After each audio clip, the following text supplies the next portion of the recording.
Hello everyone, welcome to a brand new video series. In these videos, I'll be talking about all the major transfer news from the last week or so. And since I'm doing this on a Tuesday, I'm going to call these videos Transfer Tuesdays. Obviously, I'm going to do these videos only when the transfer window is open. Interestingly, there are just 7 days left in the transfer window right now. So the next Transfer Tuesday will happen on the 1st of next month. So do look out for that, because in that video, I'll be covering the last week of the transfer window, including the deadline day. If you have followed football for any number of years, you know that the deadline day is one of the most exciting days in the football calendar. So do look out for that, and without wasting any time, let's get into the video. To begin with, I'd like to talk about some of the deals that have already been completed. And one of the big news by the time this video comes out would be Anthony Martial to Sevilla. Manchester United have agreed to let Martial go out on a loan to Sevilla. Sevilla will pay 6 million euros, including the wages for Anthony Martial. And I think that this is a great move for Martial. There were a lot of clubs interested. Juventus were interested because of the injury to Chiesa. But now they are looking at Vlahovic as an option. Barcelona was said to be interested in Martial, but I think they were more interested in Cavani rather than Martial. A couple of Premier League clubs were interested as well. Newcastle, obviously with the kind of situation that they are in right now, they will be interested in every decent player that is available in the market. Apart from them, Spurs were interested as well, probably because of the injury to Heung-min Son. But there was a clear no from Martial. He did not want to move to an English club.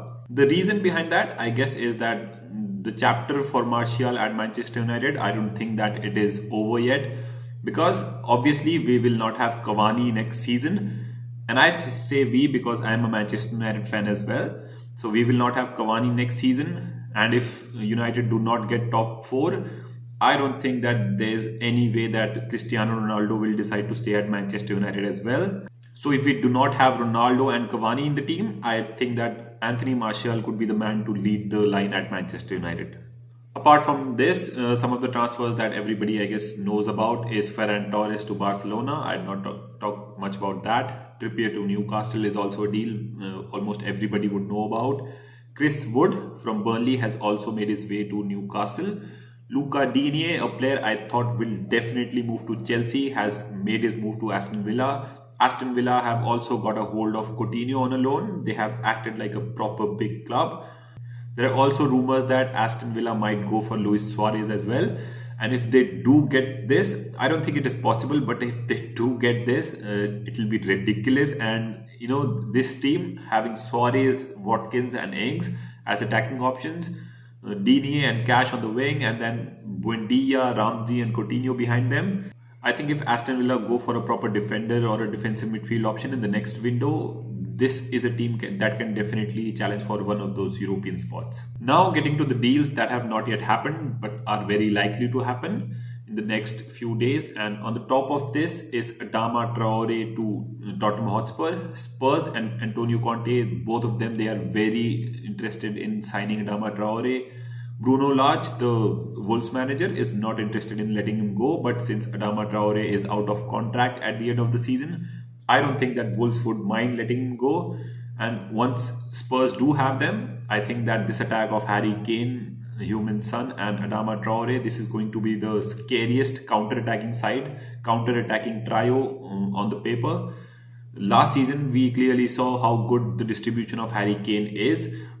Last year, he only had Heung-min Son as a runner, but this time when he has Heung-min Son on the left and then Adama Traore, the fastest footballer in the world right now, on the right, I think that these three, they are going to hurt a lot of teams on the counter-attack. Talking about Spurs, I'll talk about a certain Spurs legend who's ready for his return to football, and that's Christian Eriksen. Not just a return to football, he's ready to return to football in the Premier League. Yes, Brentford do have a verbal agreement in place for Christian Eriksen. And if you do look at my video where I talked about one player that every Premier League needs, I said that Brentford do need a creative midfielder, a creative attacking midfielder, because if you look at their games, most of their creativity and also their goals, they come from just two players, their two forwards in Tony and Buembo. I don't think that a team should rely on just two players for scoring as well as creating goals. if they do get Christian Eriksen into the fold, I think Thomas Frank can get the best out of Tony and Buembo, and they can push forward to that middle table spot. Next on the list is Tagliafico. He is pushing for a move to Barcelona. Napoli had a bid rejected from Ajax before as well, and the reason that Ajax rejected the bid is because just like Barcelona, Napoli were looking for a loan move. Ajax are looking to sell Tagliafico on a permanent deal. Barcelona right now do not want that because they are also looking at Pedraza from Villarreal to get him in the summer. But let's see what happens because Tagliafico, he obviously has great relationship with Ajax. Ajax and Barcelona have great relationship as well. So let's see what happens there.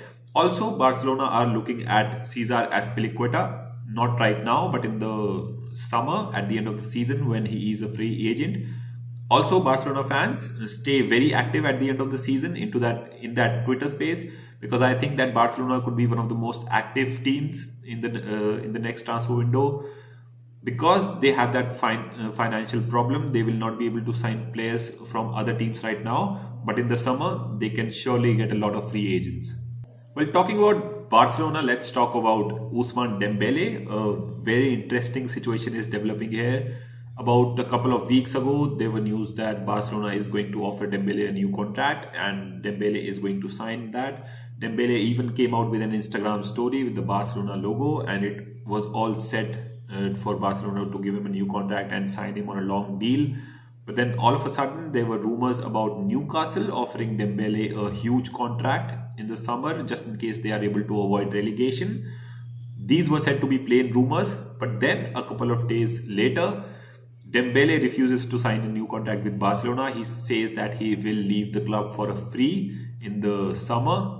Barcelona then come out and say that they do want to sell him in January, and it was expected because, and I think this is very unprofessional from Dembele on his part because for a team that is already struggling financially, for one of their star players to leave the club on a free in the summer transfer window, I think it will be very embarrassing for Barcelona, and they do want to sell Dembele right now so that they can get some cash out of him.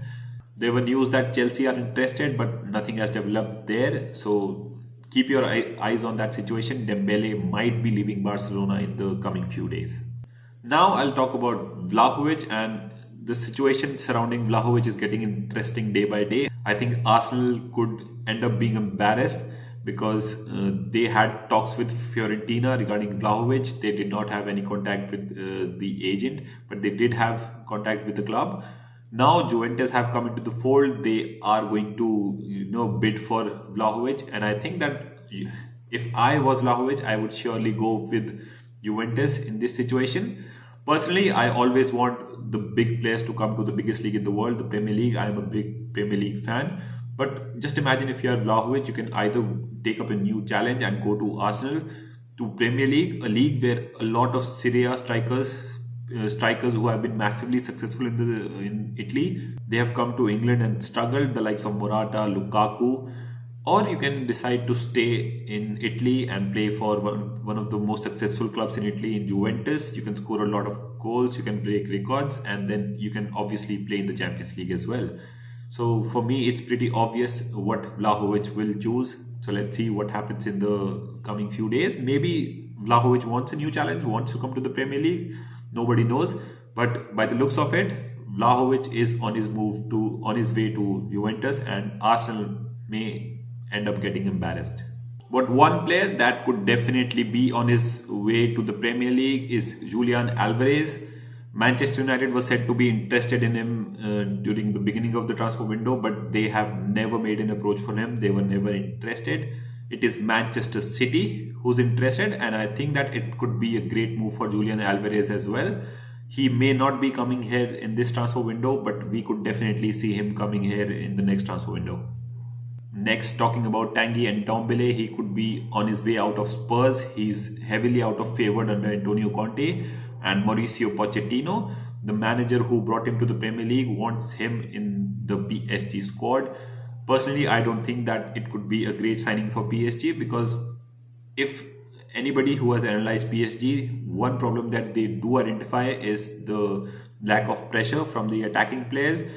their lack of energy during the defensive play, and Tanguy and Dembele would not help them at all in that. Yes, he is an excellent option when it comes to attacking midfielders, but I don't think that he will solve the problem that PSG have right now.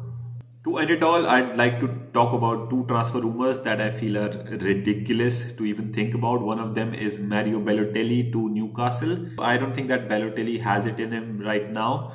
Obviously, it's great to see him back into the Italian team. It's a great story, but I don't think that he can make a move to a club in the top 5 leagues anytime soon. The next rumor, some of you may not find that very ridiculous, but it is for me, and that is Declan Rice to Liverpool. I don't think that Liverpool would want to spend 100 million plus on a player like Declan Rice because they already have Fabinho and Thiago in the team. I don't think that it makes much sense. Also, Rice has that history with Chelsea and that links with Chelsea. I think he will make a move to a top club very soon. Manchester United could be a great option, but I don't think that there's even a slight chance that Liverpool could be the club to sign him. Alright then, thank you so much for watching. Do like the video and subscribe the channel. I'll see you in the next video then.